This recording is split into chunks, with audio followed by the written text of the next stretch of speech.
プロローグ、スパルタ神話の影。かつてギリシャ南部ペロポネソス半島のラコニアに存在した都市国家スパルタ。そこでは政治、軍事、教育のすべてがある神話をもとに動いていた。だが、その神話は美しい物語ではなかった。それは選別、暴力、沈黙、そして死を正当化する呪いの物語でもあったのだ。スパルタでは弱き赤子は谷に捨てられ、臆病者は顔ひげの半分を剃られた。盗みは訓練とされ、殺人すら神の意志として認められた。それは国家を支える土台であり、スパルタ人自身のアイデンティティそのものだった。第一章、ヘラクレスの血を引く民。スパルタ人は自らをヘラクレスの子孫だと主張していた。ヘラクレス、ゼウスの血を引く英雄であり、最も偉大な戦士。スパルタ人にとって、その血筋は征服と支配の正当性を裏付ける神話的な根拠だった。実際、彼らがラコニア地方を再編し、スパルタ国家を確立していく過程も、それはヘラクレスの子孫が本来の地を取り戻したと解釈され、神々の意志によるものとされた。この神話はまた他国への侵略においても、神々の血を引く正当なるものによる支配として利用され、単なる暴力ではなく、神聖な使命として位置づけられていた。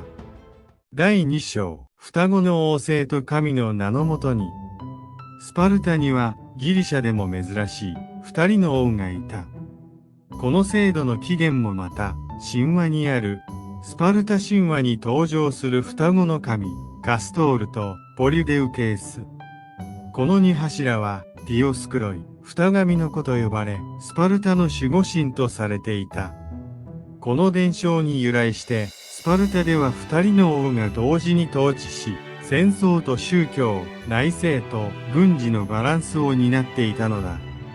王たちは神官でもあり、神の意志を政治に反映させることがその責務でもあった。第3章、神医としての軍事教育、アゴーゲー。スパルタでは少年たちは7歳になると親元を離れ、国家の軍事教育制度、アゴーゲに入れられた。この過酷な訓練制度もまた、神々の加護と期待のもとに置かれていた。神の子、ヘラクレスのように強く、という理念が教育の中核だったのである。痛みに耐え、飢えに耐え、仲間を助け、時には見捨てる。そうして鍛え抜かれた者のみが、真のスパルタ人として認められた。さらに、教育の中では、アポロンへの敬意や、ディオスクロイへの祈りが日課とされ、神に仕える兵士という意識が少年たちに刷り込まれていった。第4章、神託に従う国家。スパルタはギリシャの他の都市国家以上に神託に従う国だった。戦争を始めるにも、王を交代させるにも、法律を整えるにも、必ずデルフォイのアポロン神殿で神託を受けてから決断された。時には敗北してでも神託に背かぬことが尊ばれた。それほどまでに神の声は国家の原理であり、精神だったのだ。特にペルシア戦争の際、テルモピュライの戦いでスパルタ軍が少数で出撃したのも、神託が時期尚早と判断した王が兵を止めた結果だった。神託が勝利より義を選ばせた例として今も語り継がれている。第5章、女性と神話の役割。スパルタにおいて女性は他のギリシャ都市よりも自由で、かつ誇り高い存在だった。彼女たちは出産を国家に兵士を与える神聖な義務とされ、その役割は女神アルテミス・オルティアに重ねられた。アルテミス・オルティアはスパルタ独自の女神像であり、若者たちの訓練や通過儀礼、アゴーゲと深く関わっていた。特に有名なのがディアマスティゴーシスと呼ばれる儀式。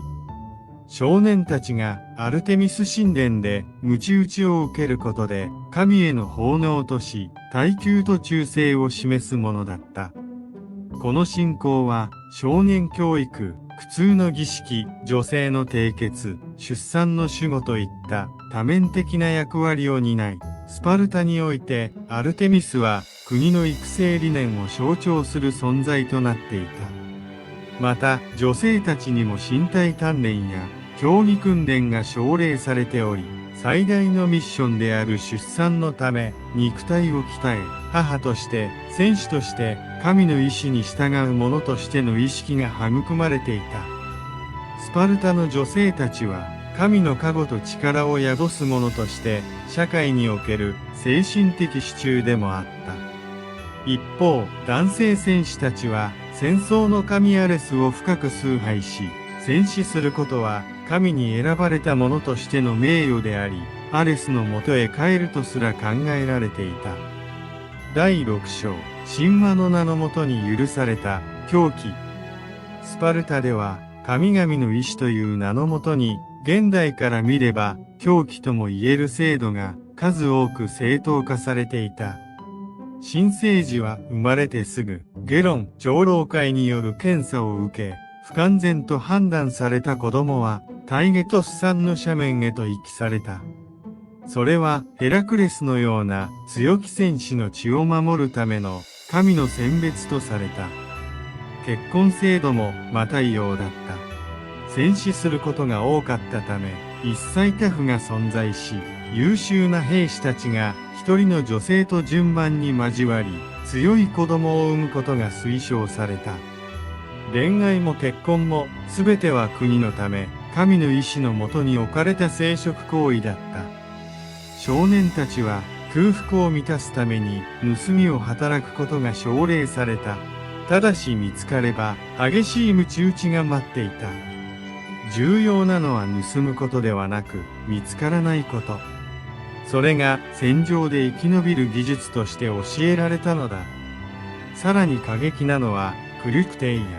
国家が公認した殺人訓練だった。若者たちは奴隷階級兵路隊を暗夜に狩り、密かに始末する。これは反乱を抑える実践であると同時に、信託のもとに行われる儀式であり、戦士としての最終試験でもあった。戦場で臆病と判断された者には、容赦ない社会的制裁が下された。顎ひげの半分を剃られ、市民権を剥奪され、誰にも口を聞かれず、娘を与えられることもない。顔半分で恥を背負わされ、生涯を屈辱の中で過ごす。スパルタにとって、勇気とは神と国家に忠誠を尽くす唯一の証だった。終章、神話が生んだ非神話的な国家。スパルタほど現実主義で、軍事的で効率的な国家はなかった。しかし、その硬質な社会の背後には、古の神々の影が確かに存在していた。神話を道具にし、信仰を国家戦略に組み込んだ都市。